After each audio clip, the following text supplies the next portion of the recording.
अपनी दर्शा दिया, दिखा दिया रिकॉर्ड में, लेकिन उसके बावजूद भी उत्तर प्रदेश में हमें देखने के लिए मिल रहा है कि जिसमें बड़ी तादाद में प्रवासी लोग इधर आए हैं तो उनको रोटी रोजी के साधन नहीं मिल रहे हैं।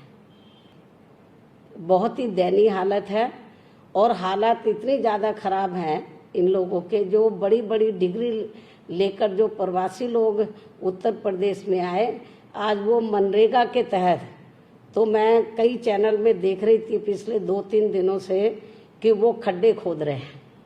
उनके माँ बाप क्या सोचते होंगे, जिन्होंने मेहनत मजदूरी करके उनको पढ़ाया लिखाया, बड़ी बड़ी डिग्रियां उनको दिलवाई, वो क्या सोचते होंगे। और सरकार को भी सोचना चाहिए कि जब बड़ी बड़ी डिग्री लेकर लोग गड्ढे खोदेंगे तो इसका शिक्षा के ऊपर, एजुकेशन के ऊपर, शिक्षा के ऊपर, एजुकेशन के ऊपर कितना बुरा प्रभाव पड़ेगा।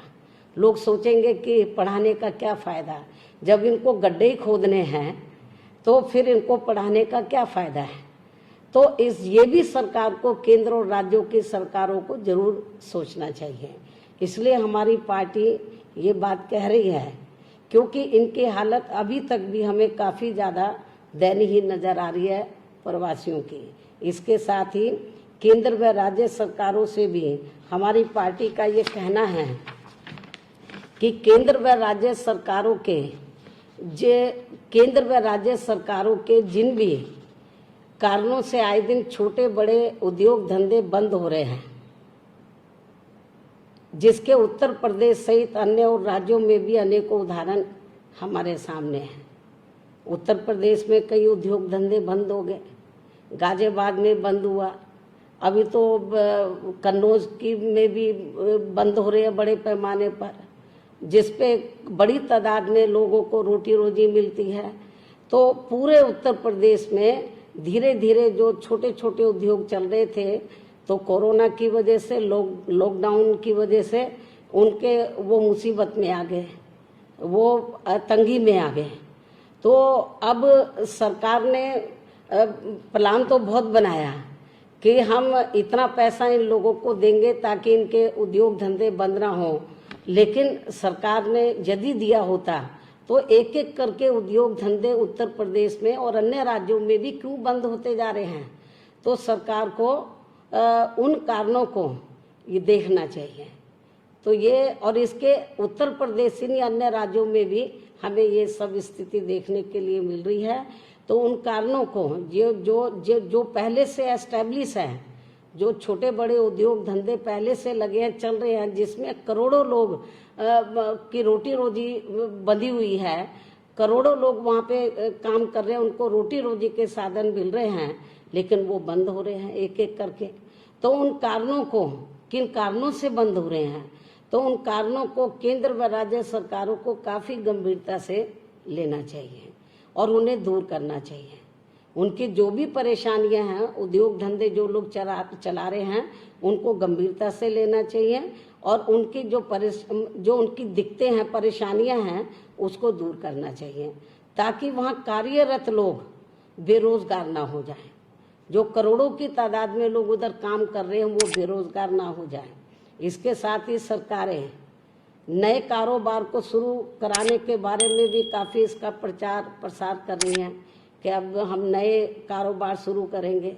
अब नए कारोबार, आपको मालूम है कि नए कारोबार को शुरू करने में काफ़ी समय लगेगा। तो जो पहले से ही एस्टेब्लिश हैं, स्थापित हैं जो उद्योग धंधे, सरकार उनको ही यदि चालू हालत में रखती है तो ये भी जो गरीब लोग हैं, जो मजदूर लोग हैं, बेरोजगार जो गरीब मजदूर लोग हैं, उनके लिए बहुत बड़ा उपकार होगा। हम कोई नए कारोबार को शुरू करने के खिलाफ नहीं है, सरकार करे, लेकिन इसके साथ साथ जो पहले से ही उद्योग धंधे स्थापित हैं तो वो बंद नहीं होने चाहिए, तो वो चालू हालत में रहने चाहिए। तो सरकार को इस मामले में भी जरूर गंभीर होना चाहिए।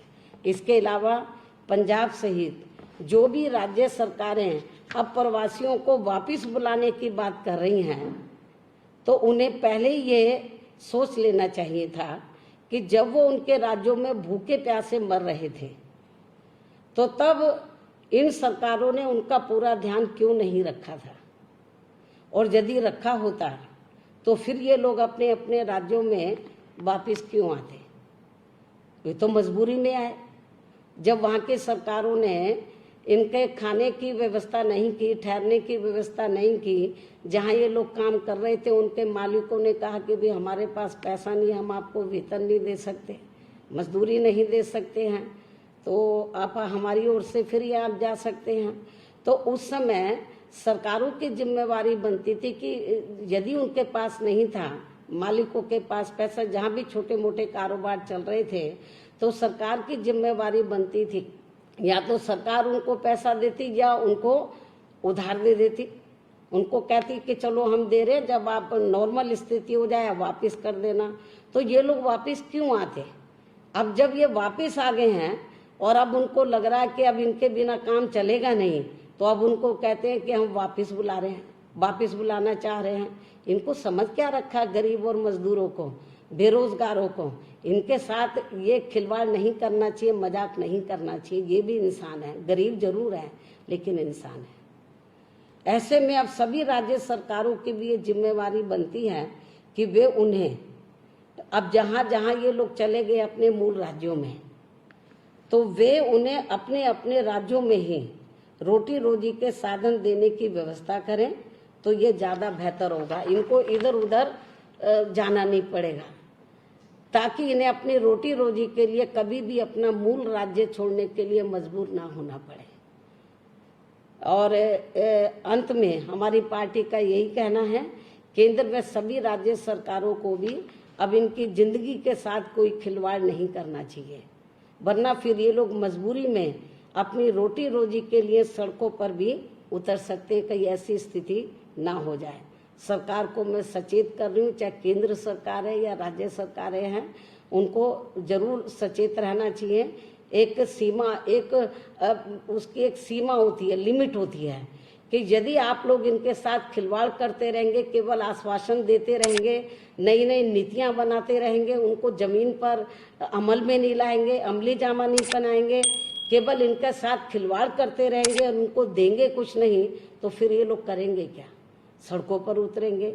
हालांकि मैं माननीय सुप्रीम कोर्ट का भी थैंक्स अदा करती हूँ कि उन्होंने इस मामले में तो दखल दिया है, और मैं केंद्र और राज्य सरकारों को ये कहना चाहूँगी कि माननीय सुप्रीम कोर्ट ने जो दखल दिया है, जो उन्होंने कहा है, उसके हिसाब से भी इन लोगों के हितों का पूरा ध्यान रखें। इसके साथ ही ये कोरोना जो वायरस है और लॉकडाउन के चलते ये लोग तो दुखी हैं ही, जो गरीब मजदूर लोग हैं और वीकर सेक्शन के लोग, लेकिन इनके साथ साथ जो किसान लोग हैं, तो ये भी हमें इस दौरान बड़े पैमाने पर दुखी नजर आए। जो छोटे किसान हैं, मझोले किसान हैं, मध्यम जो वर्गीय किसान है, ये हमें सबसे ज़्यादा दुखी नजर आए।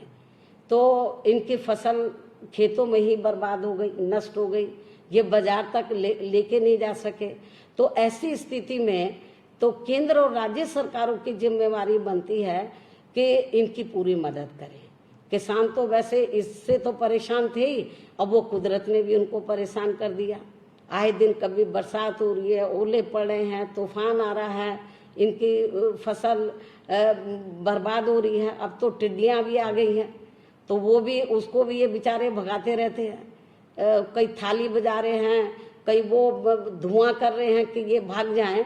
तो ऐसी स्थिति में किसानों की भी जो बदहाली हो रही है, उसकी तरफ भी केंद्र और राज्य सरकारों को ध्यान देना चाहिए। तो ये कुछ जरूरी बातें मैंने तो गरीबों और मजलूमों के हितों में, बेरोजगारों के हितों में और जो किसानों के हितों में कुछ जरूरी बातें मैंने केंद्र और राज्य सरकारों के संज्ञान में लाई हैं। मैं उनसे अपील करती हूँ कि इनके हितों में वो जरूर सकारात्मक तरीके से सोच विचार करें, ठोस कदम उठाएं। केवल खाना पूर्ति ना करें, कागजी पूर्ति ना करें, केवल हवाई बात ना करें, केवल पब्लिसिटी के ऊपर ही जोर ना दें। इसको जमीनी हकीकत में भी इनके हितों में जो भी वो कदम उठाते हैं या जो भी फैसले लेते हैं, उनको प्रैक्टिकल में उसका सही मायने में अमली जामा होना चाहिए। तो इस अपील के साथ ही मैं अपनी बात यहीं समाप्त करती हूँ। धन्यवाद।